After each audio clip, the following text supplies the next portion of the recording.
League is brought to you by Chatham Bars Inn and Grill. Chatham Bars Inn Resort and Spa, excuse me. Visit Stars Restaurant at Chatham Bars Inn Resort and Spa for a world-class dining experience. Chatham Bars Inn Resort and Spa, a proud member of leading hotels of the world. Lineup card turned over now for the Whitecaps. Travis Swaggerty takes the first pitch a little bit upstairs from Scott. It's 1-0. Swaggerty 0 for 2, struck out swinging in the first against the Kettleers starter Noah Davis. And then grounded out to second, back in the second. Well, 1-0 pitch is a big rip and a miss by Swaggerty, and it's 1-1. That ground out in the second inning came with the bases loaded and nobody out. And if you're sensing a theme here, that's because it happened 2 straight innings for the Whitecaps, and in consecutive innings they failed to score. The 1-1 clips the outside corner from Scott, and it's 1-2.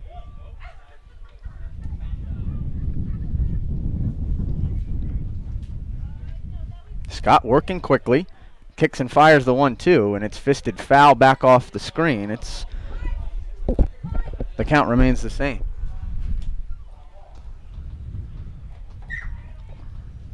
We mentioned Adam Scott's prolific strikeout numbers this season at Wofford.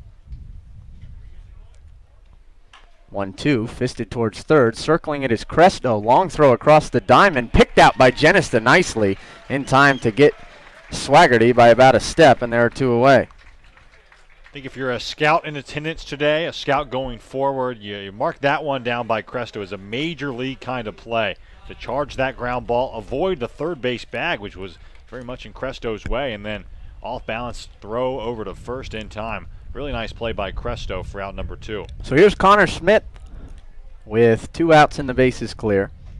Smith 0 for 1, flew out to left and singled in the first and hit into a double play in the second. Looking at the line below. First pitch to Smith, misses low, 1-0. 1-0 pitch to Smith, fisted foul off the fence, and it's 1-1. Anyway, mentioned that Scott had a 17 strikeout performance earlier this year in college at Wofford. Overall, posted double-digit strikeout totals in 4 separate starts in 2017. 1-1, smoke towards the left side. That'll get down in front of Kinnaman. He races over to cut it off. Smith with a mind for 2, takes a wide turn around the bag at first, but puts the brakes on as Kinnaman fires it back in, and it's a 2-out single for Connor Smith. Those strikeout numbers, Matt, very much the good, and you know me, I usually like to be a glass half full kind of guy, but the glass half empty side of me looks at the batting average against Adam Scott in his junior season. That was up near 300 at 290. We saw him get outs via contact in the 3rd inning, but now some sharp contact off the bat of Smith. Adam Scott, a guy that does give up base hits, gives up some contact average kind of stuff from time to time, but he does have those high strikeout numbers. That certainly is dynamite. First pitch to Gasper, tails up and away. Throw behind the runner, almost gets into right field. But a nice play by Jenista. No play on the runner Smith as he slides back in.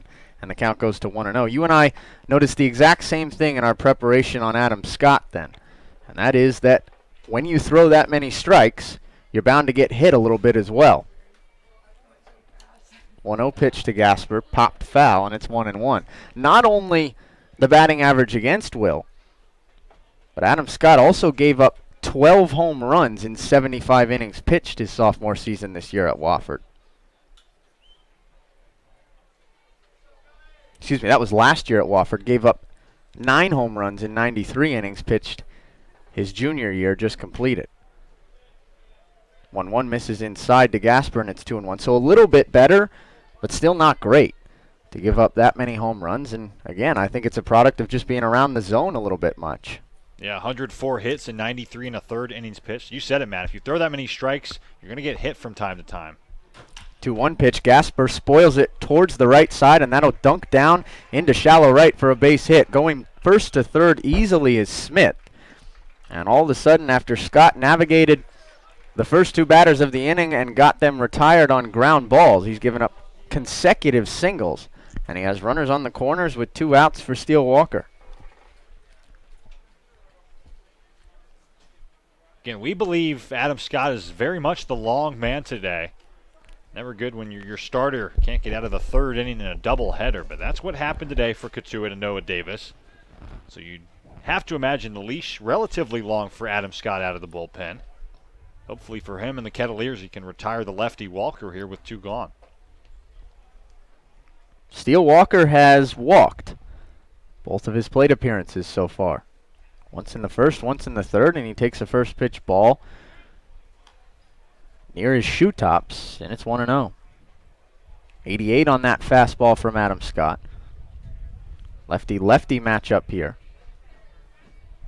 After a pair of righties picked up singles. 1-0 pitch lifted into shallow right, and that'll get down for an RBI single. So 3 straight 2-out singles for the Brewster Whitecaps tie this game up at 2.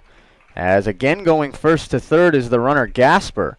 And coming in to score is Connor Smith. We are all knotted up once again here in the top of the 4th as the Whitecaps mount the 2-out rally. First base knock of the summer for Steele Walker, who made his way about a third up the first base line before flipping his bat toward the Whitecaps dugout. And it looks like Mr. Roberts going to make another change as Adam Scott unable to get out of this top of the 4th. So perhaps had he gotten the third out of the inning in a cleaner fashion, Adam Scott would have been rewarded as the long man here in Game 1. But as Will mentioned, it looks like his day is coming to an end. Big righty trotting in out of the Cotuit bullpen. We'll give you the biographical tidbits on that righty right after this break on the Cotuit Kettleers Video Network.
Jace Van Senna, the big righty from the University of Michigan, is the new pitcher for the Cotuit Kettleers, which means if William Tribuker stays in the game for Brewster in the bottom half of the 4th, we'll have a pair of Wolverines sharing the mound for a little while at least.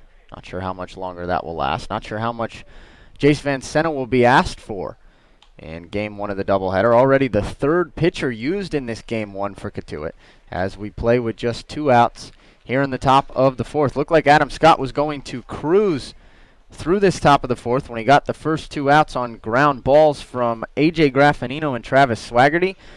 But since then, Adam Scott has surrendered 3 straight singles, the last of which was an RBI single from Steele Walker. And now Jace Van Senna has runners on the corners with 2 outs, looking for that final elusive out still. And Pete Schuler is the batter, strolling to the plate.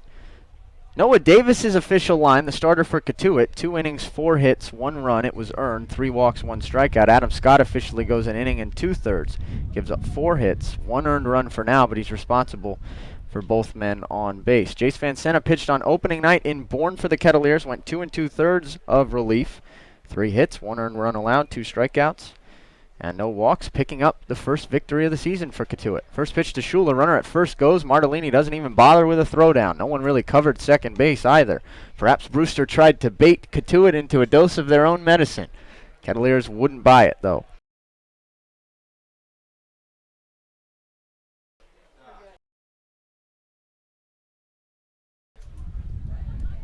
One run already in the top of the 4th, for Brewster. Making our score 2-2. 1-1, misses low and away, 2-1. Wind continues to swirl here at Lowell Park, Matt. We'll see if that becomes a factor in this game. Looks like it's blowing out to left center field. Again, weather app That usually doesn't lie. It tells me that it's about 15-mile-an-hour gusts out of the south. Could make a pop-up more tricky than usual. The 2-1 pitch. Chopped towards first base, but that'll scoot foul by Schuler.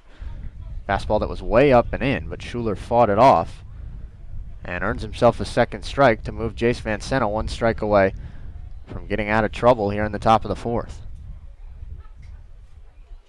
2 runs on 8 hits for Brewster, 2 runs on only 3 hits for Cotuit. 1 error for the Kettleers, none for the Whitecaps. Van Sena comes set and stares in. The kick in the 2-2, swung on and missed by Schuler, strike 3, and Jace Van Sena does his job to get the Kettleers out of the inning. Whitecaps tie it up, though, on the strength of 3 hits. They score 1 run, no errors, and they leave a pair. They've left 9 through the first 4 innings, and they're allowing Cotuit to stay alive as we move to the bottom of the fourth, with the score still tied at 2 on the Cotuit Kettleers Video Network.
Bottom of the fourth we go from Lowell Park. Matt Rigby, Will Greer with you on the Cotuit Kettleers Video Network. Score knotted at 2 in Game 1 of this doubleheader, as the wind has picked up just a little bit here at Lowell Park. Skies have turned a little bit more gray, and the fingers have become crossed that any prospective weather pattern stays away here from the Cape Cod League's Field of Dreams. Leading off the bottom of the fourth for Cotuit is Christian Demby. Demby takes a first pitch ball low and in. William Tribuker back on the mound for Brewster. And the 1-0 to Demby, a big cut, and he comes up empty. It's 1-1. It's amazing, Matt, how much trust we put into technology, at least how much trust I do, because looking at the skies right now, it looks like they're about to open up any minute, but the weather app says no rain coming. 1-1, skips low and outside all the way to the backstop. And Demby in the driver's seat, 2-1. Tribuker had to navigate around quite a lengthy and laborious bottom of the third inning, in which Cotuit scored twice and brought 6 to the plate as Demby fouls it off, and the count goes to 2-2.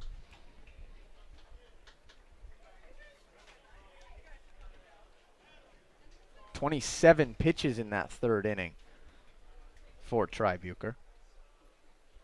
As the 2-2 comes into Demby, has him tied in a knot. He fishes at a down and in breaking ball, and the ball hit the dirt, so Gasper has to fire on to first to finish the strikeout, and he does so for out number 1. I guess we'll see as the season goes on how lengthy this experiment will be. My gut, though, is that beginning to get a guy more at-bats at this level against this kind of pitching competition, just so tough. And after an infield single in the second, Demby that time looked a bit lost at the plate against Tribuker. 5th strikeout of the afternoon for Tribuker. First pitch to Kinnaman, misses up and in, 1-0.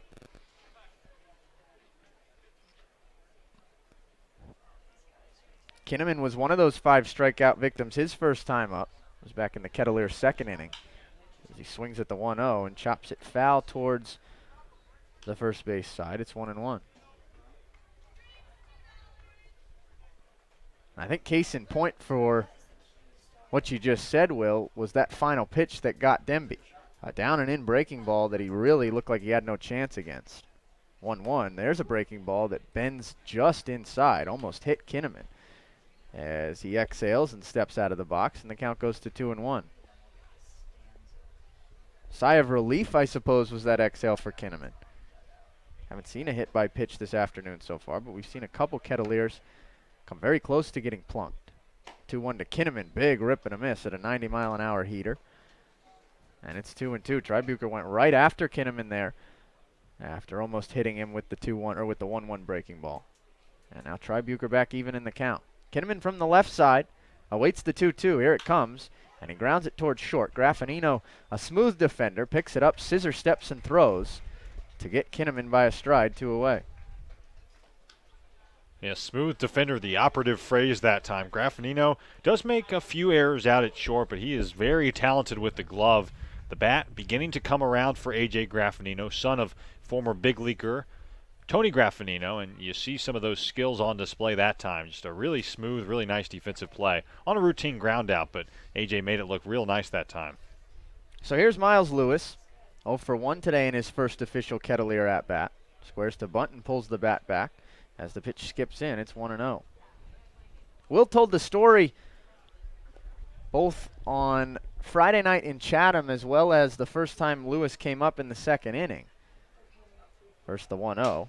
Swings and nubs it towards short. Graffinino charges it again. Long throw in time. Side retired. Anyway, Will told the story about North Dakota's program being axed, allowing Lewis to come to Michigan. I had more to add, but Miles Lewis didn't give me the time. We'll tell you the rest of it on the other side of the break. 1-2-3 inning in the bottom of the fourth for William Tribuker on the mound. We move to the fifth with the score still tied on the Cotuit Kettleers Video Network.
Chandler Taylor leads things off in inning number 5 for the Whitecaps. Matt Rigby, Will Greer back with you here for game 1 of a Father's Day doubleheader at Lowell Park. One of 3 doubleheaders that the Kettleers will participate in, at least scheduled doubleheaders that they will participate in 2017. As the first pitch misses down and in to the first batter of the 5th inning, Chandler Taylor. Correct that, one of 2 doubleheaders. The other one, Sunday, June 25th in Orleans. 1-0 pitch, swung on and grounded towards first. Up with it is Big Ross, and he flips it to Van Senna, covering in time to retire Chandler Taylor.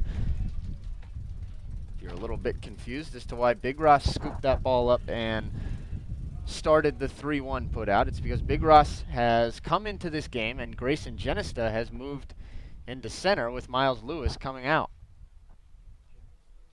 Van Senna, Lewis's teammate at Michigan, is still on the mound, however.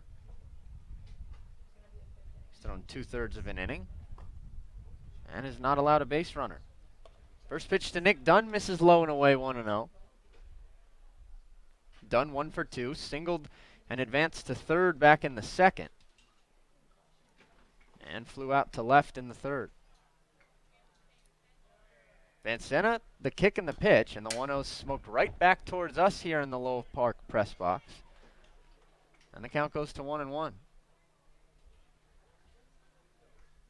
Devin Foyle, the Brewster on deck hitter, trots over to pick up that foul ball. Now he resumes his post.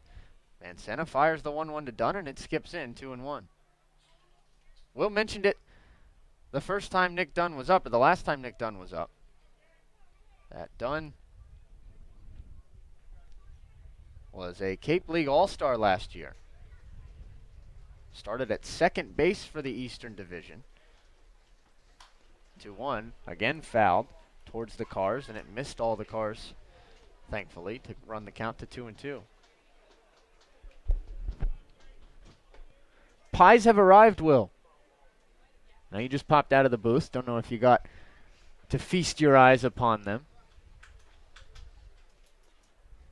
Just over my left shoulder here in the Lowell Park press box.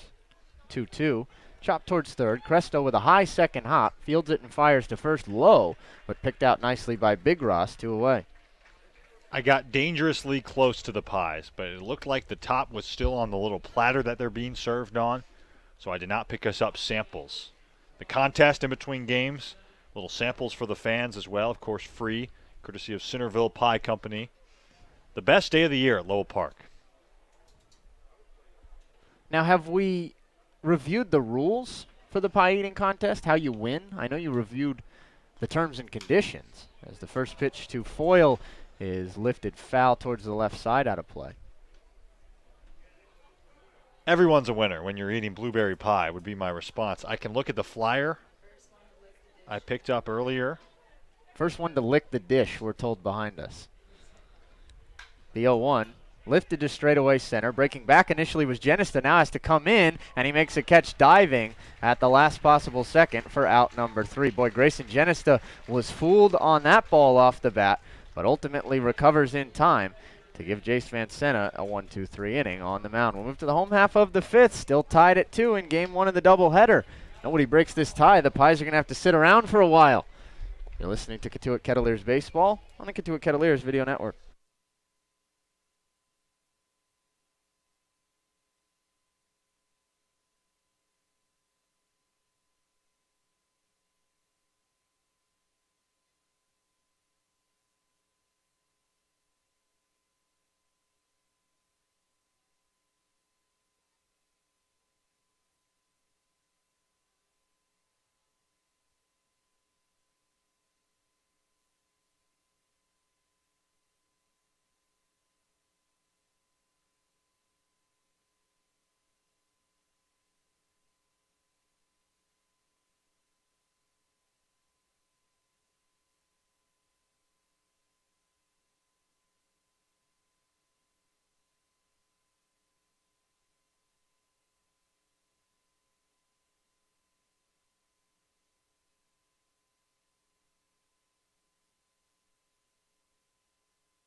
Zack Kone, the Duke shortstop during the collegiate season, and the Kettleers shortstop during the summer league season, leads things off Here in the bottom of the 5th as William Tribuker's day comes to an end on the mound for the Whitecaps. Tribuker ultimately goes 4 innings, gives up 3 hits, 2 runs. They were both earned. 5 strikeouts and 1 walk. He'll leave with a no decision because the game is knotted up at 2 as we start play in the bottom of the 5th. And he gives way to the righty out of Xavier for Brewster, the new pitcher, Taylor Williams. Williams from Castle Rock, Colorado. Comes set in the first pitch to Kone, tails away 1-0. This year at Xavier, Taylor Williams doesn't 55 appearances, no starts, primarily a reliever. I want us to tell you about his ERA because it was 7.16. A reliever, rather. The 1-0 is a fastball for a strike to Kone, 1-1.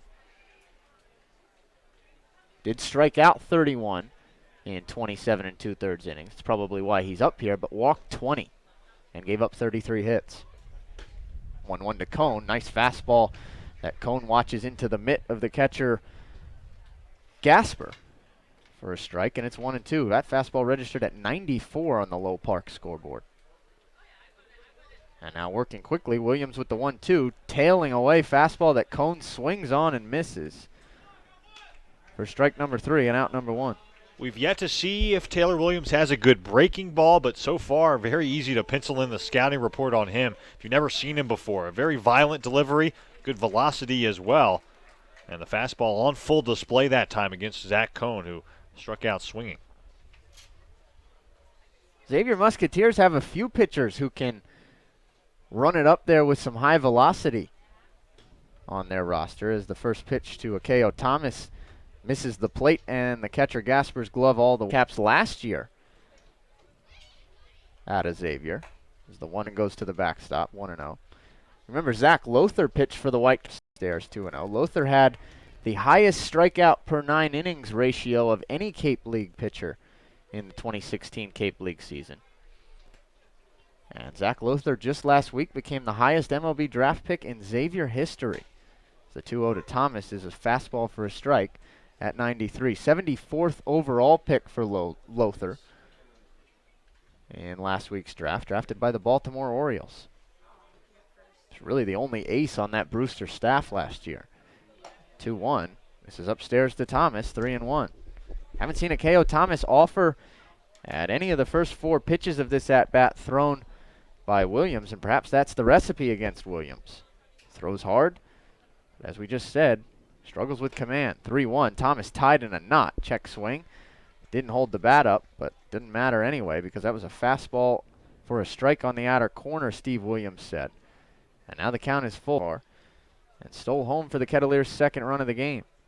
Payoff pitch to Thomas. Misses inside. 92-mile-an-hour fastball. And Akeo Thomas has done his job, drawing a walk out of the 9-hole to flip the lineup card over for Greyson Jenista. Thomas had an infield bunt single back in the 3rd, his only plate appearance so far. Pitch yet? No. Don't think we have. Purely fastballs from Williams. Imagine he's not an easy guy to face for the first time because he has that herky-jerky delivery. But eventually, I guess if you wait him out, he's going to pitch enough balls. That's what Akeo Thomas did that time. No real full swings in that at-bat, but just watched fastball after fastball, and eventually 4 of them missed. So here's Greyson Jenista, first pitch, fastball that misses low and in, 1-0. You're right, nothing but fastballs so far, and they're either right down the middle and virtually unhittable for the Kettleers through the first 2 at-bats, or they're nowhere close. If you bet on 4 out of 7 of them being the latter, and you just don't swing the bat, you'll draw a walk. There's the latter as the 1-0 pitch misses way low and in to Jenista, and it's 2-0. There's been a theme through the first 3 games of the season so far, Will, at least on this broadcast. And I guess it's pretty typical for the early part of a summer league season. But a lot of uncompetitive balls so far from Taylor Williams. And now he's going to get a trip to the mound from both Mickey Gasper and it looks like his manager, Jamie Shevchuk, as well. No athletic trainer coming out just yet, but Taylor Williams continues to point to his throwing arm near the wrist, forearm area. Wonder if the trainer made the trip with the Whitecaps. I am shocked that he's not out there right now. Yeah, this is definitely not merely a command trip for Taylor Williams. It looks like he's got something up, whether it be a physical ailment or an equipment ailment. Doesn't matter because it looks like he's coming out of this game either way. Whitecaps have nobody up in the pen right now. You get as long as you get need, as long don't as you need, yep. So we're playing 7 in game 2, huh? That's the plan. This game continues to just go on, and we're tied in the 5th. I mean, we could play 10, 11, 12 innings in this first game. Just watch Taylor Williams trot down the dugout steps, and now the Brewster trainer is looking at Taylor Williams' right forearm, and the new Brewster pitcher is trotting in from the dugout. So it is indeed a physical impediment for Taylor Williams that ends his very brief afternoon on the mound. We'll take a break and come back with the new Brewster righty when we return on the Cotuit Kettleers Video Network.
Robert Broom, the new pitcher for the Brewster Whitecaps.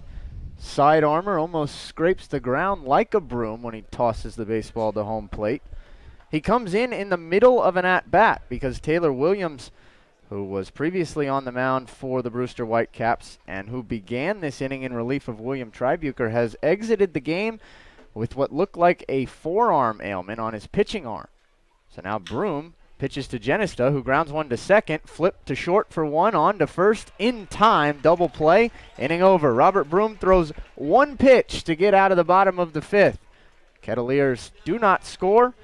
They do not pick up a hit either. One walk, no errors, and they leave nobody on base. We'll move to the 6th with the score still tied at 2 on the Cotuit Kettleers Video Network.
We move to inning number 6 in game 1 of this Father's Day doubleheader from Lowell Park in Cotuit. And although it's just a 7-inning doubleheader, 7 innings might not be enough in game 1 because the Kettleers and the Whitecaps are tied at 2 after 5 innings of play here at Lowell Park.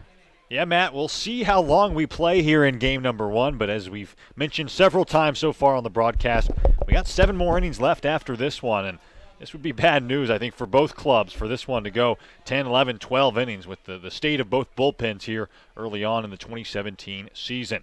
Jace Van Senna on for his 3rd inning of work after retiring 4 Whitecaps, all 4 Whitecaps that he's faced so far. And the first batter he'll face here in the 6th from the left side, A.J. Graffinino, who steps in and awaits a first pitch fastball from Van Senna that gets the outside corner for strike 1. Graffinino so far today, he's 0 for 2 officially, reached via an error in the 2nd, grounded out to the second baseman Akeo Thomas in the 4th. The 0-1 from Van Senna, a fastball that misses just inside this time. Count now 1-1. Graffinino, one of just 2 Whitecaps who's yet to reach base safely so far in this one. Chandler Taylor being the other, he's 0 for 3. Van Senna, the tall righty out of Michigan, delivers a 1-1 fastball that misses outside, 91 miles an hour that time, and the count 2-1. If the Graffinino name sounds familiar, you know something about baseball. It's the 2nd or 3rd time we've said that so far this season. His father, Tony Graffinino, played in the majors for quite a while as the 2-1 rolled over to the new first baseman Begras, who takes it to the bag himself for the first out here in the 6th. So A.J. Graffinino stays hitless in this one, 0 for 3 officially, and it brings up Travis Swaggerty, the leadoff man for Brewster.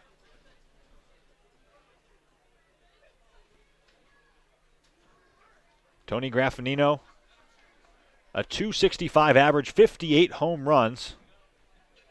Played in the majors for quite a few years, and he hasn't officially retired yet, so I guess that door's still open for Tony Graffinino if he wants to come back to the majors at age 47. The first pitch strike into Swaggerty, a fastball at the letters for a swinging strike. It's 0-1 now the count, a 93-mile-an-hour fastball that time from Van Senna. Swaggerty 0 for 3 today. He did reach base, though, via a fielder's choice in the 2nd. He swings through an 0-1 fastball, that time at 1 mile an hour faster, and the count 0-2. Swaggerty, as we mentioned in his first at-bat, member of the All-American team, the 2nd team All-American team, and All-Sun Belt first-team member as well, as the 0-2 from Van Senna, a fastball that misses just inside. Borderline pitch that time, it's 1-2. He hit .356 in 58 starts, 11 home runs, 60 runs batted in, 19 for 25 on the base paths, and a near 500 on base percentage. A 1-2 fastball misses just outside, it's 2-2. He led his team, the University of South Alabama Jaguars, in on-base percentage, RBIs, home runs, walks, a guy that can truly do it all by the numbers. Good speed, hits for average, hits for power. The 2-2 from Van Senna, a fastball swung through, strike 3. 6 batters retired by Jace Van Senna, all in order. All really nice sequences from the righty out of Michigan, and there are 2 gone here in the 6th for the 2-hitter Connor Smith. Sometimes there are guys that you can just shut the radar gun off on, Will. I think Van Senna is one of those guys. Radar gun popping in at about 92, 93. I think at most Van Senna can get up to 94. But his ball seems to come up on hitters a little bit quicker than that. A lot of late swings so far as the first pitch fastball to the batter Connor Smith misses upstairs 1-0. And he's got swing and miss stuff, at least from what we've seen in his first 2 appearances on the mound. Van Senna's looked really good so far for Mike Robertson Cotuit. The 1-0 nubbed to the left side. A charging Cresto picks it up and throws to Begras, who stretches at first for out number 3. Nice play that time all around for the Cotuit defense, and Brewster goes in order for the 2nd consecutive inning. We'll head to the bottom half of the 6th today from Lowell Park. Happy Father's Day. A good one on our hands, 2-2 between Cotuit and Brewster on the Cotuit Kettleers Radio Network.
Back at Overcast, Lowell Park on this Sunday, June 18th. Jumping the gun a little bit there.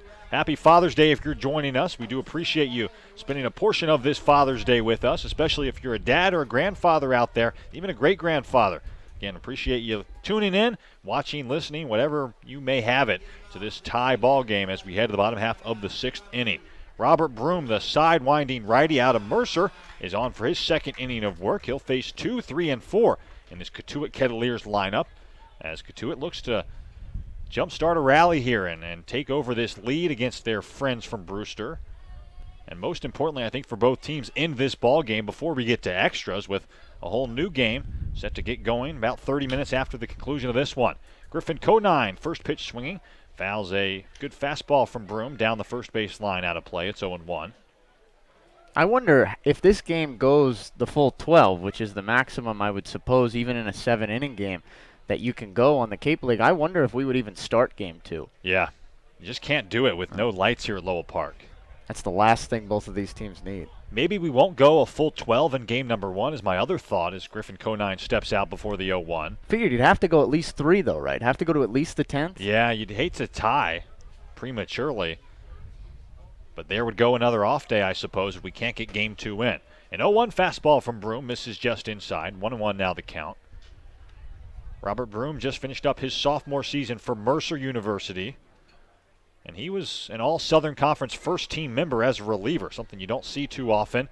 A 2.04 ERA in 31 appearances for Broom as the 1-1 flown down the left field line. Left fielder foil over, still over, and that ball drops fair in the corner. And it's over the fence, a home run. Never saw a signal from our third base umpire, Pat Sparky Burns. An opposite field home run from Conine down the left field line. Still no signal from a single umpire out there. Maybe they should go back to school to learn that signal. It's a home run for Conine. It gives Cotuit the lead here in the 6th at 3-2. We've talked about it multiple times already this afternoon, Will. You've referenced your trusty media or your trusty weather app. And I think the weather app might prove to be a little bit intuitive as to what happened with that ball off the bat of Conine. Now, it was hit to the opposite field, but it started in foul territory for certain. I think everyone in the park thought it would stay foul, and then that wind that's pushing in from the south, moving left field to right field, I think just curled it back inside the foul pole and eventually allowed it to go over the fence for a home run to the opposite field. Cresto now the batter, looks at a first pitch strike from Broom.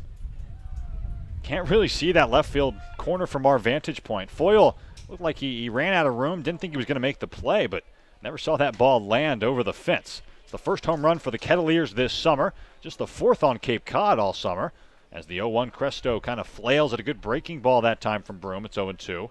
All of a sudden, the Kettleers are 3 outs away from taking game 1, too. It's crazy how quickly that can happen in a 7-inning contest. Cresto 0 for 2 with a pair of strikeouts. Looks at an 0-2 breaking ball outside at just 68 miles an hour. It's 1-2. Looks like some fog is rolling in here at Lowell Park. Wind continues to blow right around 10, 15 miles an hour, and the sky's mighty overcast. Again, looks like it could start raining at any moment. But the weather app claims that it's just going to be overcast today. 1-2, another breaking ball. Again, sub 70 miles an hour at 69 miles an hour from Broom. And the count 2-2 on Cresto. See if Jace Van Senne gets the 7th inning in this one. I was about to say 9th. But he would perhaps shut the door, pick up a win for the Kettleers. It would be his 2nd of the season already. 2-2 fastball just outside at 84 miles an hour. Nice AB from Cresto after falling behind 0-2. And the count has run full. Gian Martellini on deck. Christian Dimby in the hole as Cotuit looks to add some insurance runs. Just 3 runs on 4 hits, an error for Cotuit. 2 runs on 8 hits for Brewster.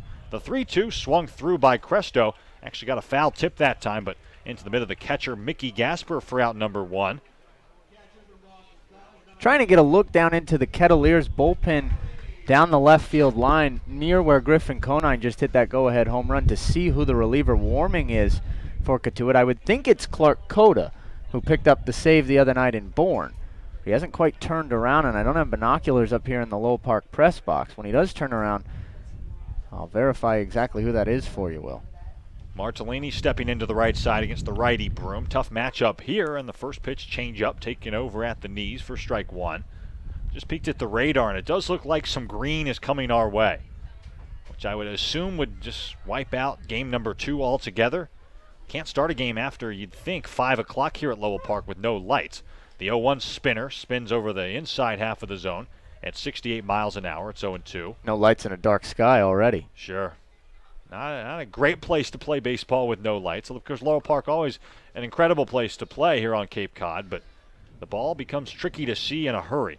An 0-2 breaking pitch misses just outside, apparently, in the opinion of Steve Williams, and the count now a ball and 2 strikes on Dimby.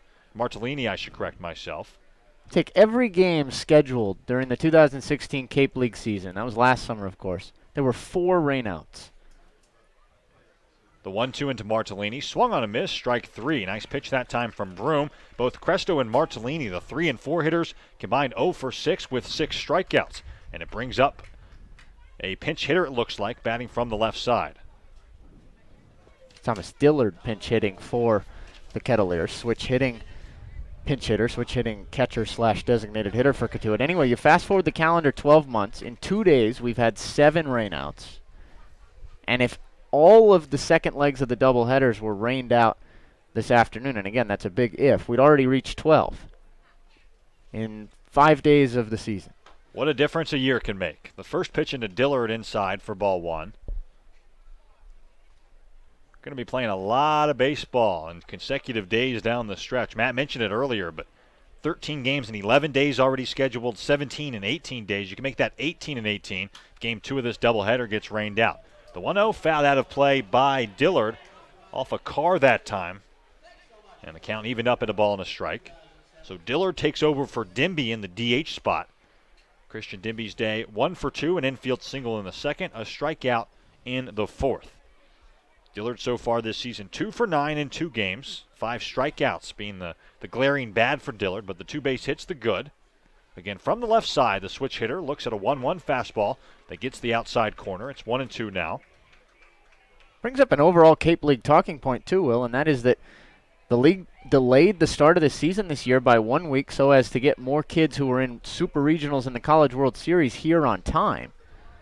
The 1-2 into Dillard, a fastball that misses just high, 2-2. And you and I monitor these rosters perhaps better than anyone else other than the other 8 broadcasters in the league and the various general managers in the league, and I think we would all be in agreement that the kids still haven't gotten here on time. It takes away some off days when you get rid of that extra week. The 2-2 swung through, strike 3. You see the expert work from Broom in that inning. Does give up the opposite field home run to Conine, but then strikes out the side in order. And Cotuit, believe it or not, just 3 outs away from going 3-0 here in 2017, up 3-2 as we head to the 7th on the Cotuit Kettleers Video Network.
Back at the Cape League's Field of Dreams, Lowell Park, as we head to the top of the 7th, which may as well be the top of the 9th today in this Game 1 of a scheduled 2-game of course, doubleheader here from Cotuit. 3-2 Kettleers over the Brewster Whitecaps. 2 runs, 8 hits, no errors for Brewster.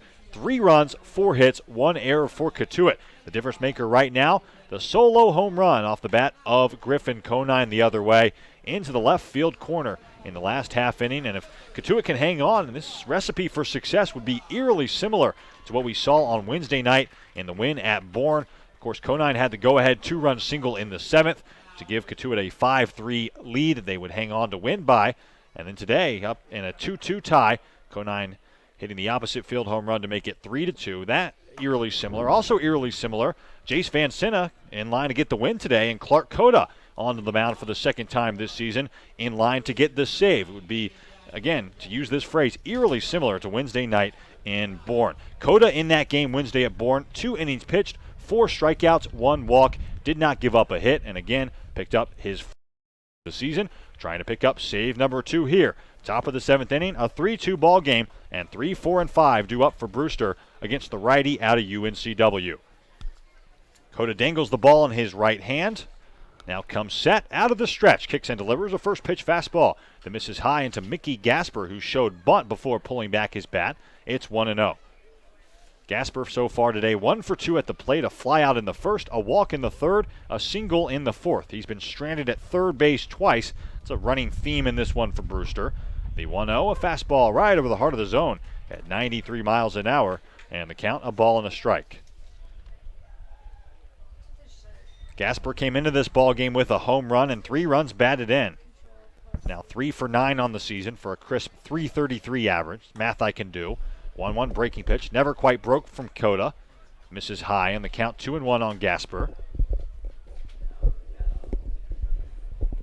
Mickey Gasper, 5'10", 205 pounds, a switch hitter.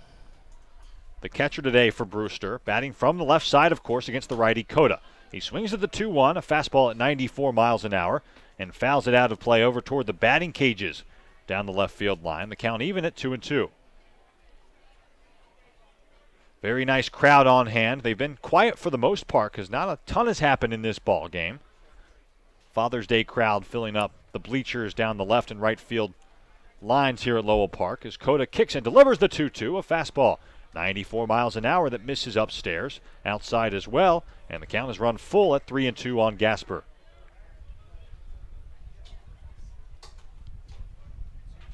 Mickey Gasper, a bright spot for a 29-26 Bryant Bulldog team this season. Led the Northeast Conference in RBIs as well, did the switch-hitting catcher. He swings at the 3-2 and pops it up out of play. Looks like that one is car bound, and I believe I just heard it hit a car. The count remains full at 3-2 on Gasper. Steele Walker is on deck. He's 1 for 1 with a pair of walks. Pete Schuler in the hole. He's 2 for 3 with a pair of singles. Danger lurking for the Whitecaps as Coda kicks and delivers a 3-2 that swung on and hit a long way into straightaway right field. Conine looks up because that ball is absolutely out of here. On a 3-2 fastball grooved right up the middle, Mickey Gasper hits his second long ball of the summer. And what do you know, with rain coming in game 1 of a doubleheader, we're all tied up at 3. It's what Mickey Gasper does. You talked about it just a few seconds before he lifted that game-tying home run into his own bullpen. It's a kid that absolutely raked this year at Bryant, and it all started last year in the Futures League. He was named the Futures League Player of the Year, which is another summer collegiate league. Really developed some power in that league, led that league in home runs, translated it to 11 home runs this year at Bryant. He's now got 2 already in 3 Cape League games to lead the entire league. And he's a kid that's flown under the radar but continues to produce at every level, and he's got this thing knotted up. Now the batter, Steele Walker out of Oklahoma. First pitch swinging, fouls one out of play down the left field line.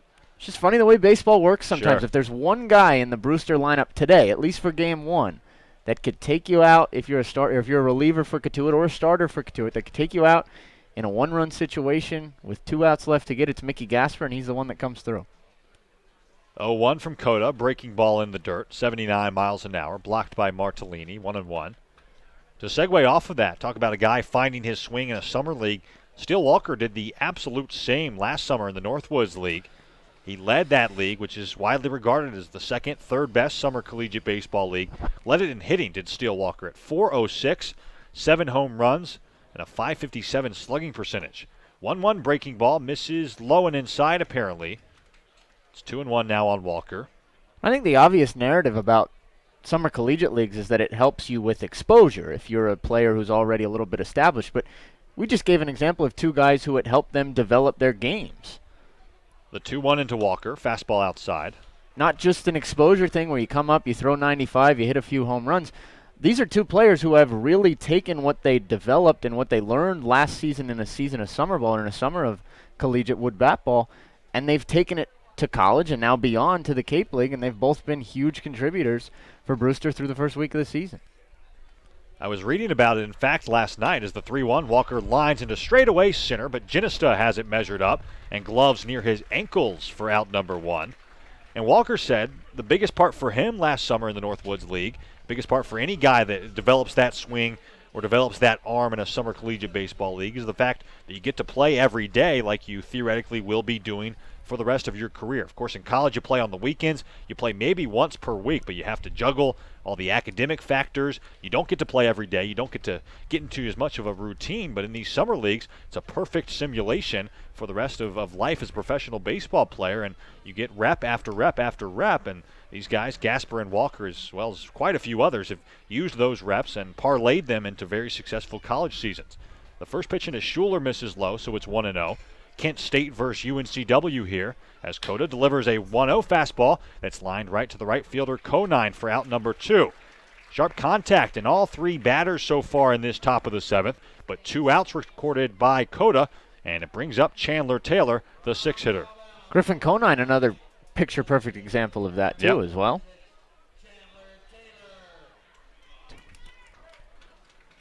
Conine, a lacrosse logger last year in the aforementioned Northwoods League. And he said the exact same thing. The consistent repetition is really what helped him develop the baseball tendencies that he took with him to Duke this year. Chandler from the left side looks at a first pitch breaking ball that broke a little bit too much inside, 1-0. You mentioned a moment ago, Matt, that Gasper was the guy that could take you deep here in this top of the 7th. I think Chandler Taylor probably the number 2 guy. He was 3rd in the SEC in home runs this season. The 1-0 swung through, so it's 1-1. Hit 16 of those for the University of Alabama. Good enough to get Chandler Taylor to the All-SEC second team as an outfielder, which in pretty much every other league across the country, sans maybe the ACC, those are first team all-league numbers. But the SEC is so deep that second team, quite an accomplishment for Taylor, who looks at a 1-1 breaking ball low. It's now 2-1 on the Brewster 3-hitter, who's 0 for 3. Brewster 6-hitter, I should backtrack, who's 0 for 3 today. Even more impressive when you hit every day in a lineup that was as weak around him as Alabama's was. That Alabama Crimson Tide team was not very good this year. Taylor was really the only guy you had to get out, and he still produced that way. The 2-1 kick and delivery. Fastball swung through. Upstairs that time. It's 2-2. Chandler Taylor, in a matter of days, maybe that's hyperbolous, in about a week and a half, he'll be heading to Omaha, Nebraska to compete in the College Home Run Derby. That's going to take place on July 1st at TD Ameritrade Park.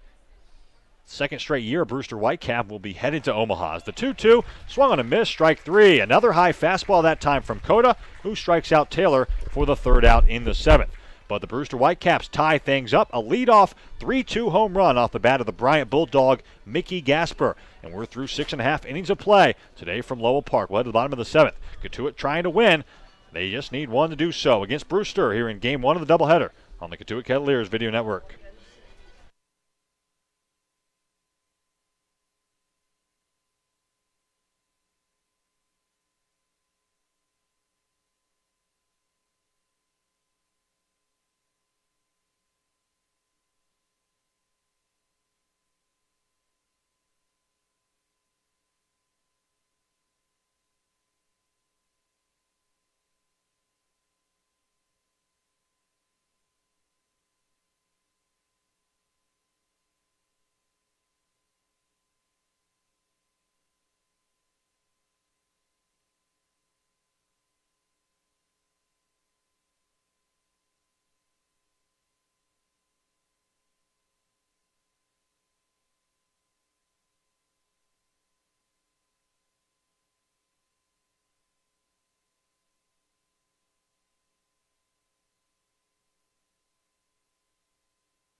Back at Lowell Park, joined by Matt Rigby, I'm Will Greer. Happy Father's Day if you're out there listening to us at home.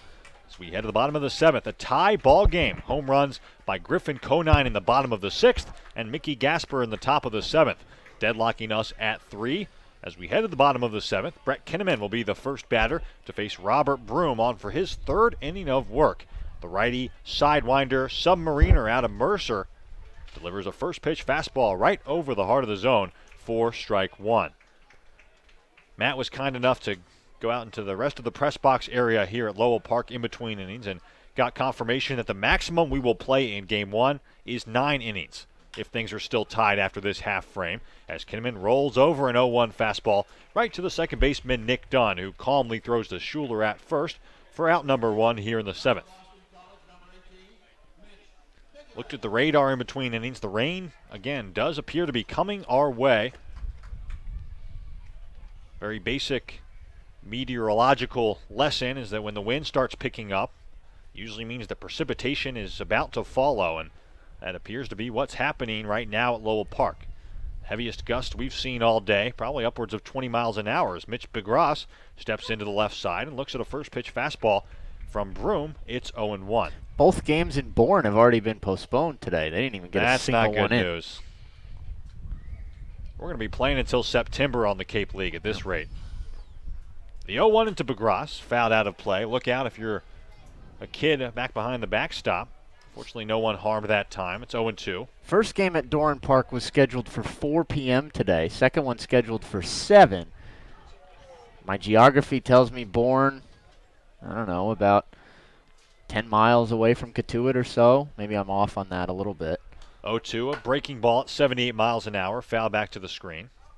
But if you put the timeline into effect and try and predict when whatever weather pattern was in Bourne is going to get to Cotuit, you have to figure it's breathing right down our necks. And maybe an even more concerning thing with this game tied is not getting it in and just ending in a tie, I suppose. 0-2 for the second time this inning, rolled over to the second baseman Dunn, who throws to Schuler at first for the second out. Thought you were going to say of more concerns the fact that the pie eating contest might not be able to be played this afternoon at Lowell Park. A lot of people on hand. You expect great crowds always at Cotuit, but you got to figure at least a couple dozen showed up today with the sole goal of eating a pie.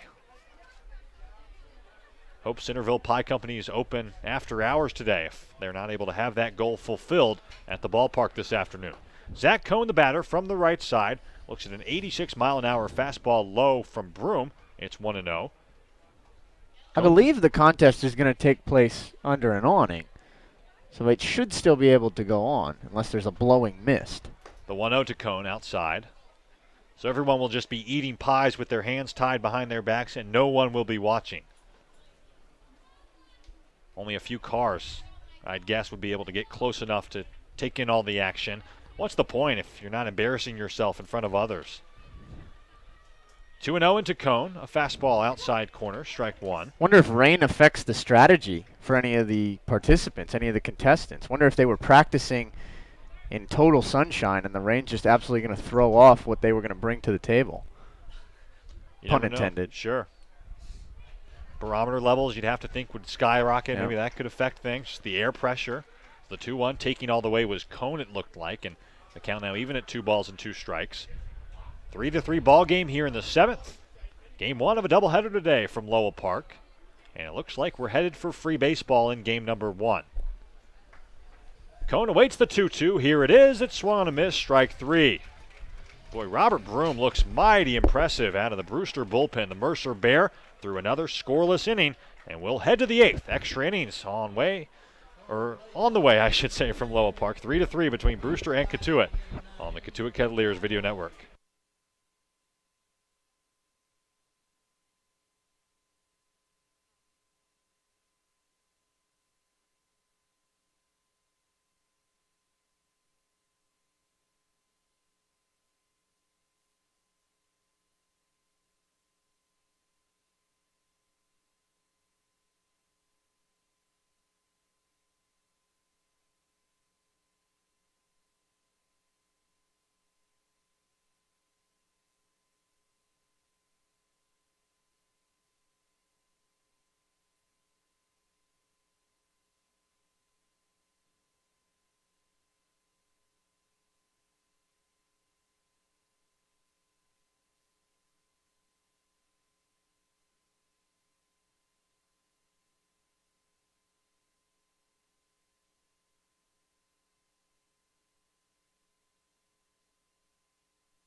Back at Lowell Park, Matt Rigby, Will Greer alongside you. Extra innings in Game 1 of this Father's Day doubleheader because we're all tied up at 3.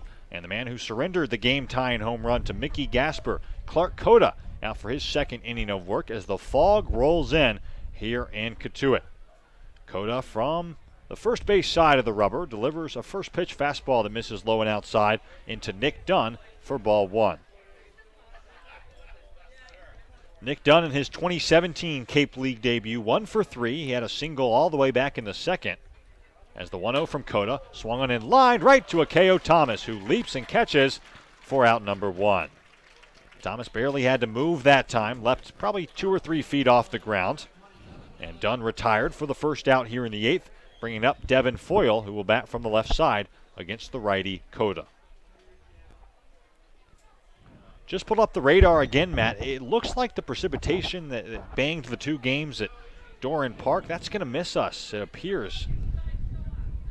Just to the south, but it does show heavy fog rolling in, and we'll see how that affects play. If there were lights here at Lowell Park as the first pitch into Foyle misses low and outside. Well, if there were lights, they would be on right now, certainly. Isn't it indicative of Cape Cod weather that about 2 half innings ago you told us we were destined for rain, and now that rain is going to miss us, which I believe. The 1-0 grounded back to Cota, who gloves near his head and underhands it to Begras at first for the second out. My point is, though, that the patterns can stop on a dime and cut somewhere else, I suppose. Yeah.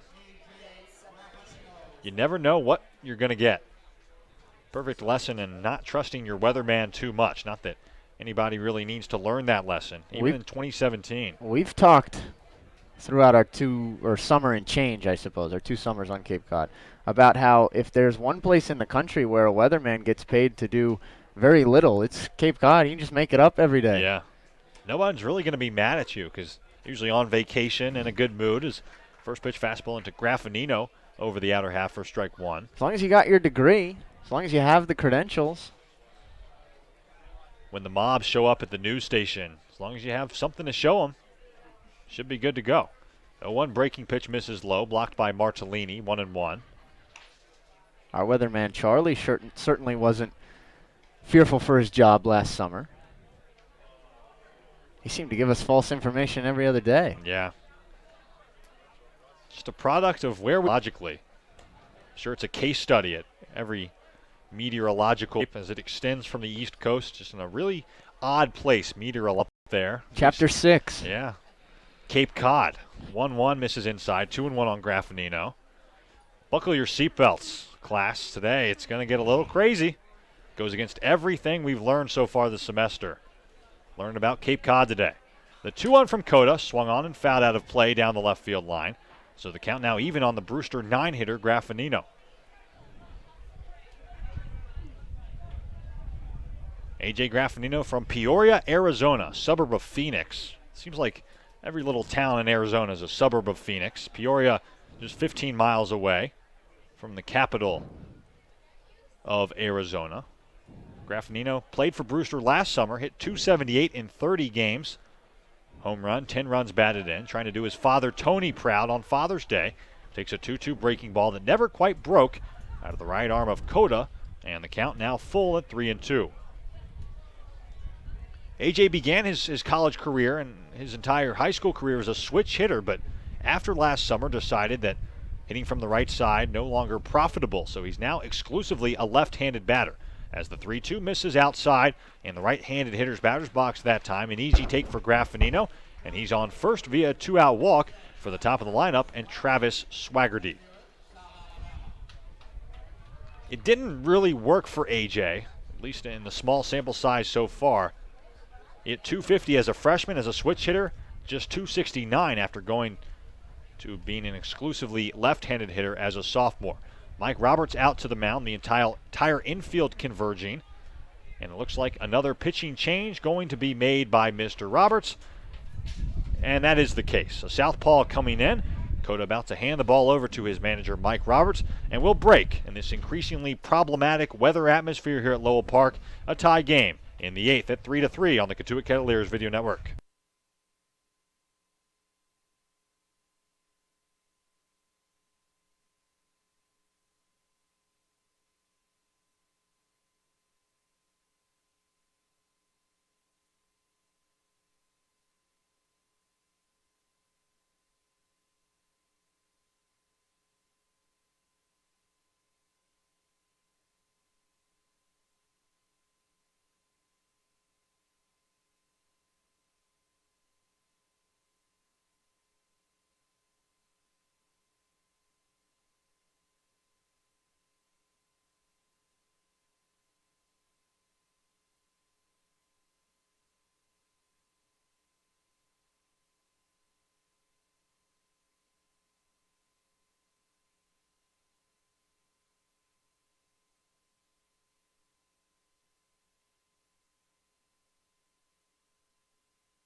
Back at Lowell Park, 2 outs as we play on in the top of the 8th. The tie ball game, all knotted at 3 here in the top of the 8th inning. Alongside Matt Rigby, I'm Will Greer. A 2-out walk ended the afternoon for Clark Coda, who has exited the game, and he's handed the ball off to southpaw Zane Collins out of Wright State, a proud Wright State Raider who made 15 starts in his sophomore campaign, 92 1/3 innings pitched, 77 strikeouts, a sinker baller, I'm told by Matt Rigby. That's the scouting report as Collins throws over.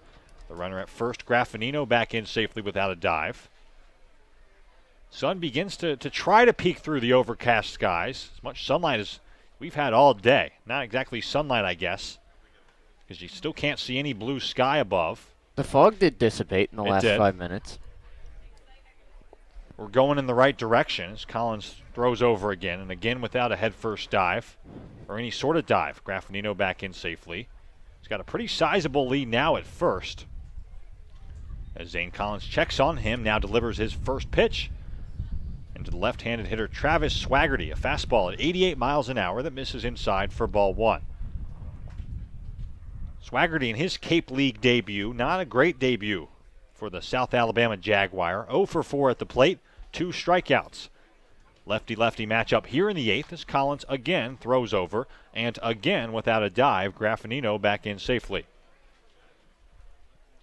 Zane Collins, a guy that began his college career as a reliever at Wright State, then this season in his sophomore season became a starter, and now on the Cape, once again he's a reliever. He throws over again for the 4th time in this AB, and for the 4th time Graffinino without a dive back in safely. Cat and mouse. Who's the mouse? Graffinino. Collins, the cat, throws over, and the mouse, Graffinino, in safely. There's number 5 if you're keeping track at home. One pitch has been delivered. It was a ball inside. If you forgot at home, we'll forgive you. Swaggerty, the batter, trying to score Graffinino from first. He looks at a 1-0 fastball that misses upstairs, and it's now 2-0. So, Will, we were talking about this during the pitching change. Noah Davis goes 2, Adam Scott an inning and 2/3, Jace Van Senna 2 1/3, Clark Coda 1. If we do get game 2 in, Kettleers are really going to struggle to find enough pitchers if Justin Hooper isn't long for that one. The 2-0, a fastball that gets the outside corner for strike 1. I say that because I have to figure that all 4 of those pitchers are rendered unavailable, given how much they were used in game 1. Sometimes if you throw 12, 15 pitches, maybe a really clean inning, or less than an inning, you can come back for game 2 of a doubleheader. I don't think any of those pitchers will come back. 2-1, throw over number 6, and Graffinino for the 6th time back in safely. And I say if Justin Hooper isn't long for game 2 because he at times can have that tendency. He's a guy who can sometimes struggle to find home plate. That's what happened to Noah Davis this afternoon as well. Imagine you tap into the future starters reservoir as for the 7th time Collins throws over. No Seth Schumann was slated to start a few nights ago. I wonder if, like in the major leagues, you get an extra spot on your roster for a doubleheader in the Cape League. I forgot to ask somebody that. Graffinino with, again, a pretty sizable lead at first as Collins delivers the 2-1, and mercifully it's chopped to the second baseman Thomas, who gloves and does not make a throw. An infield single for Travis Swaggerty. I said mercifully because finally I thought the inning was going to come to an end. At least the at-bat was going to come to an end. And Swaggerty is on first via the infield single. Trouble brewing here for Cotuit in the 8th. 2 on, still 2 outs, however, and Connor Smith, the 2-hitter, coming up. Well, hopefully the pitcher Collins can get out of this. He shouldn't be throwing over at all. Begros not covering at first, of course, with Graffinino now at second base. There's nowhere for Travis Swaggerty to run to. As Connor Smith, the Western Michigan Bronco, who's 2 for 4 today. A couple nice singles for Smith. Stepping in to the right side against the southpaw Collins, who delivers a first pitch into Smith that's grounded to Cresto at third on a couple hops. He throws across the diamond in time for out number 3. So the fire quickly put out by Zane Collins, but not before 7 throwovers to first. That's all history now, though. We'll head to the bottom half of the 8th. Extra innings in game number 1. We're tied at 3. Cotuit and Brewster on the Cotuit Kettleers Video Network.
After 2 2/3, 1 hit, 1 run innings, Robert Broom, the very, very good reliever, Adam Mercer out for his 4th inning of work now. And he'll face Akeo Thomas, the 9-hitter, who's 1 for 1 with a single and a walk so far in this one. Will Greer, Matt Rigby joining you on this Father's Day from Lowell Park. We're in the bottom of the 8th in game 1 of a doubleheader. We're playing a maximum of 9. We were only going to play 7 if you're just joining us. But, of course, we are tied in extra innings now as Thomas looks at a first pitch fastball at 84 miles an hour from Broom that misses inside for ball 1. Thomas singled and scored all the way back in the 3rd. He walked and then was retired via a double play in the 5th. He looks at a 1-0 fastball that again misses from Broom, and it's 2-0. Robert Broom, a unique case, but goes to the point we made a couple nights ago, Matt, that you don't need the 98-mile-an-hour velocity to be effective. He's a guy that's hovered in the low 80s with his fastball so far. As the 2-0, a fastball taking all the way that time was Thomas. It's 2-1. As long as you have enough separation between your off-speed pitch and that fastball, you should be good. And it appears as though there's 16, 17 miles an hour of separation with the breaking ball right around 68 miles an hour for Broom. There's a fastball in over the outer half at 84 miles an hour. It's 2-2. Add to that the arm slot. You've got quite the puzzle on your hands. Yeah. He was puzzling to every hitter almost in the Southern Conference this season. Again, a 2.04 ERA in 31 appearances for Broom out of the bullpen. Here's the 2-2 into Thomas, a fastball. 83 miles an hour, just outside. And a KO Thomas, as he's done in pretty much every at-bat so far this season, working a nice AB, the count now full. I don't want to jump the gun at all here, Will, but if there's one guy in a tie game in extra innings that you do not want to walk as the leadoff hitter, it's Thomas. You said it. 3-2, fisted into shallow right field. Will it drop? No, it will not. A diving play by Steele Walker. The right fielder out of Oklahoma with a 4-5-star defensive play. Pick your poison that time. He dove head first, full extension, and gloved it in shallow right field for out number 1. Got to give Jamie Shevchek or whoever in the Brewster dugout is in charge of the defensive positioning credit. They had Thomas played very shallow in the opposite field outfield there. Walker was in position, or about the only position where he could get to that ball off the bat. He did so with a dive, and it's a smart play against Thomas, who doesn't have a lot of opposite field pop, and they keep Thomas off the base paths. Now Jenista from the left side looks at a first pitch fastball over the outer half. Yeah, you said it. Walker was certainly shaded in that time. Quite a few steps in straightaway right. As the 0-1 into Jenista swung through 78 miles an hour, high that time, and it's 0-2. Jenista 0 for 2 today, had a sacrifice bunt in the 3rd, grounded out in the 1st and 5th innings respectively. He's 2 for 11 so far this season. The 2, a couple infield singles back on opening night at Bourne. The 0-2 misses just low apparently. New life for Jenista. They count 1 ball, 2 strikes on the Wichita State Shocker. Griffin Conine is on deck. He's the only guy that's had any success against Robert Broom. As the only hit for the Kettleers, which was, of course, an opposite field home run back in the 6th. The 1-2 popped lazily on the infield. It's dropped by the third baseman, Smith. What a miscue that time by Smith, who had that ball measured up. And the Western Michigan Bronco, Connor Smith, just had that ball hit right off the heel of his glove and land fair for a 1-out. Really bad error. Ball looked like it ended up initially in the heel of Smith's glove, and it looked like he was going to take a couple hop steps and fire around the diamond just for the heck of it, but it slowly started to trickle down the heel, then down the forearm, and before you know it, Connor Smith was watching it drop down onto the dirt. A smile on Robert Broom's face. We'll see if he's still smiling if Griffin Conine able to do some damage here. He steps off. What a matchup here. These are the matchups that you come to Cape Cod to see. Guy with a 2.04 ERA on the mound in 31 appearances in his sophomore season. And a guy in Griffin Conine, who so far this season on the Cape, 5 for 10 at the plate.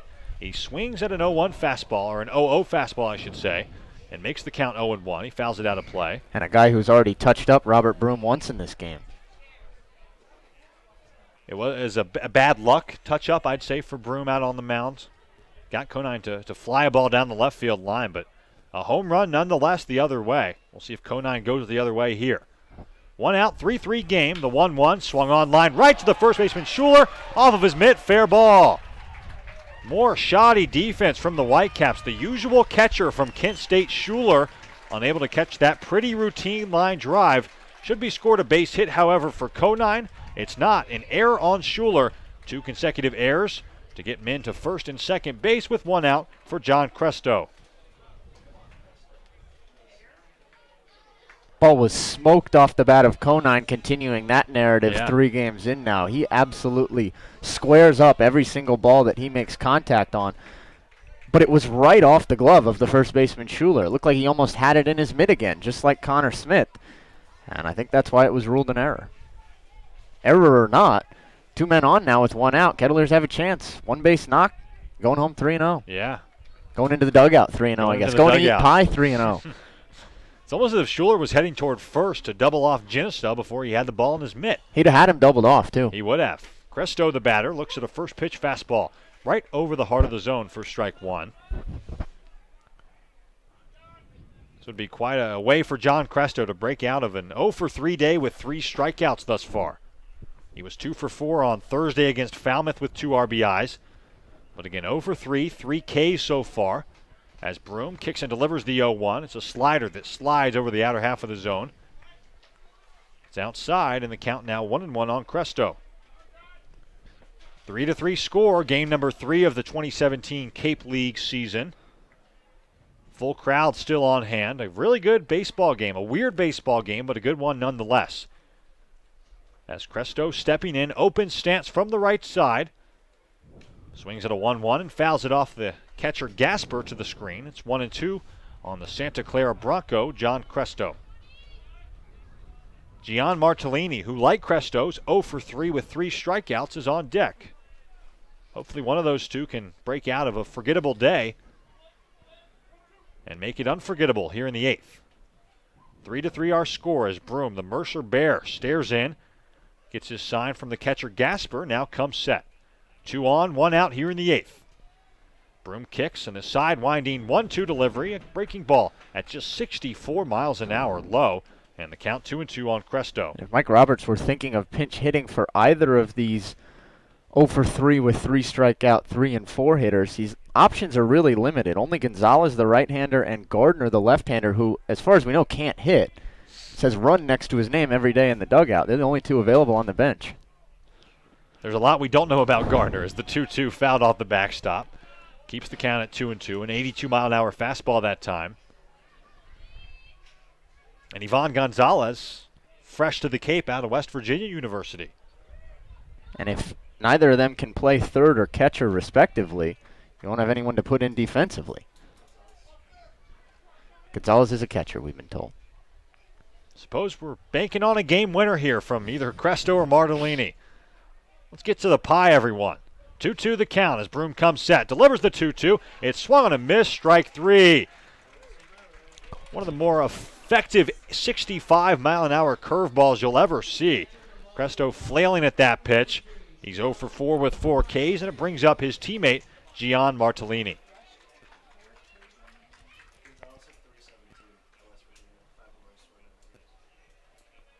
Still 2 on for the Kettleers. Jenista at second, Conine at first.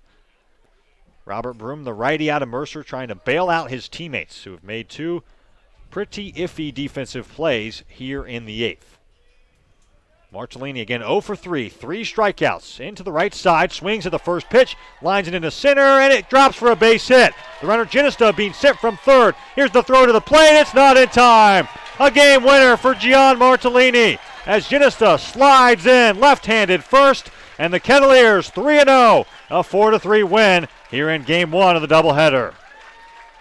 Got a pitch he liked right on the inner half. Will waited on it. It was one of those looping breaking balls that Broom tried to sneak in on him and get him to draw and get him to pull out on it early. But Gian Martellini kept that front shoulder in, went right back through the box with it. It was a nice throw from Swaggerty in center field, but Greyson Jenista with great speed booking it around the bases, and the Kettleers at long last take Game 1 of the doubleheader. They're 3-0, Will. Only team left in the Cape League undefeated. Pretty cool story developing in Cotuit, Massachusetts. As you said it, Matt, Gian Martellini got a pitch he liked. The first pitch in from Broom, rifled it into center, and a pretty non-competitive throw from the center fielder Swaggerty, who was playing back that time. The speedy Jenista racing around third easily scored the game-winning run.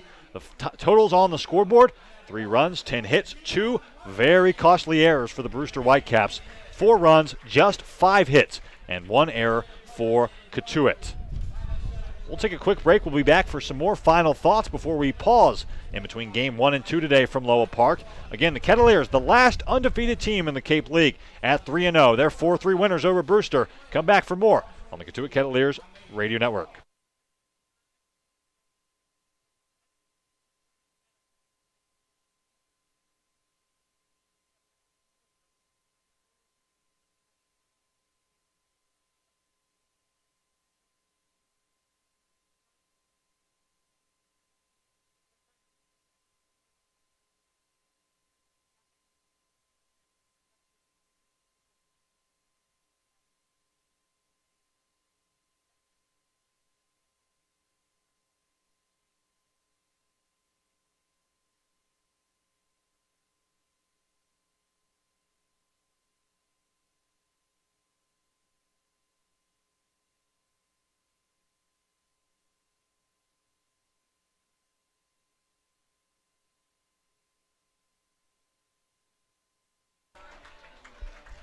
Back at Lowell Park, you hear Hey Cotuit beginning to blare out over the loudspeaker system here at Cape Cod's Field of Dreams, and that must mean a Cotuit win. It does, 4-3.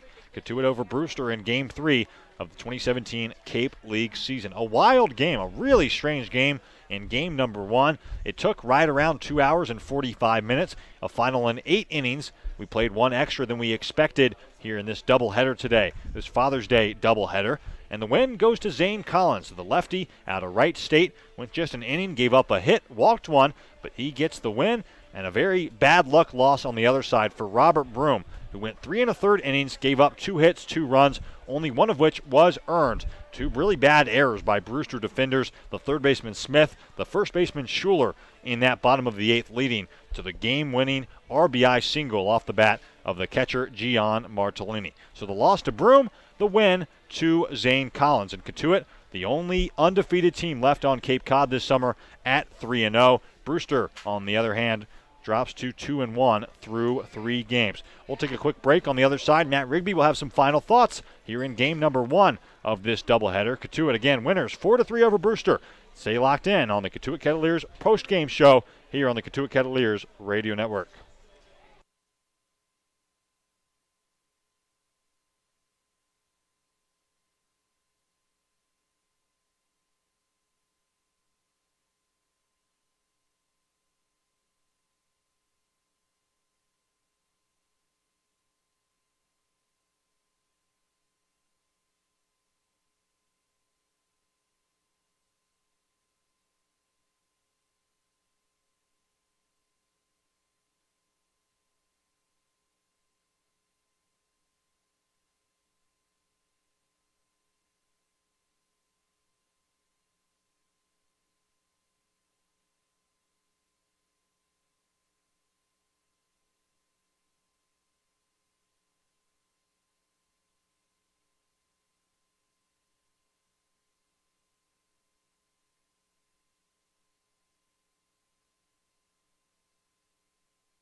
Matt Rigby back with you here on the Cotuit Kettleers Video Network. It's the Cotuit Kettleers post-game show. A happy post-game show for the 3rd straight time as the Kettleers begin 2017 with a 3-0 record thanks to a walk-off single from Gian Martellini in the 8th inning, bottom of the 8th inning, and it was an extra inning because we are playing 7-inning doubleheader here at Lowell Park this afternoon on Father's Day.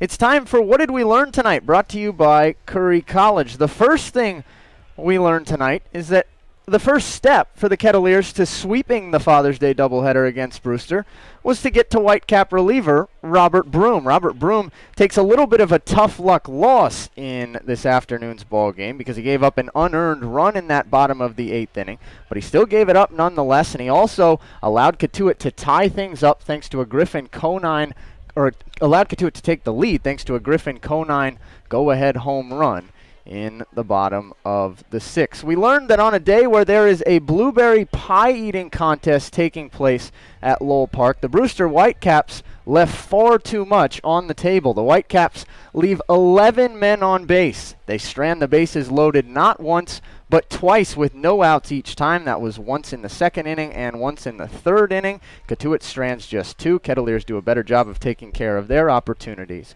And Cotuit is, as a result, 3-0. And finally, we learned that on Father's Day, Gian Martellini did his father Paul quite proud, as did Griffin Conine in the case of his father Jeff. Both players come through in huge spots for the Kettleers in the late innings of game number 1, and they are part of the reason that Cotuit is on to game number 2, weather pending, with a chance to move to 4-0. Once again, that was what we learned today, brought to you by Curry College. Curry College is where you can earn a bachelor's or master's degree, complete a certificate, or take a single course through the Division of Continuing Education and Graduate Studies.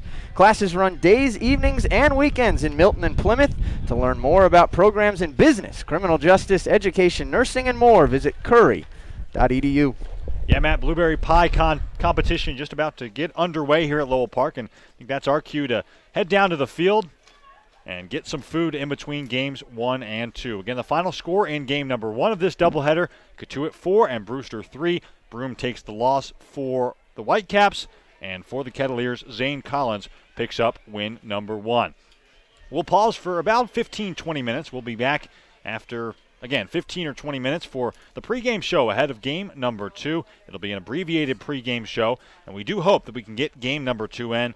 Weather looking a bit dicey, but as of now, we're going to play as scheduled. First pitch probably scheduled for around 5:15, 5:20 if I had to guess, but we're only going to try to play 7 innings in game 2, so hopefully we can get those 7 innings in before the sun sets. For my broadcast partner, Matt Rigby, for the entire Cotuit Kettleers organization, I've been Will Greer. The final score, Cotuit 4, Brewster 3, as we pause for the next 15-20 minutes or so here on the Cotuit Kettleers Radio Network.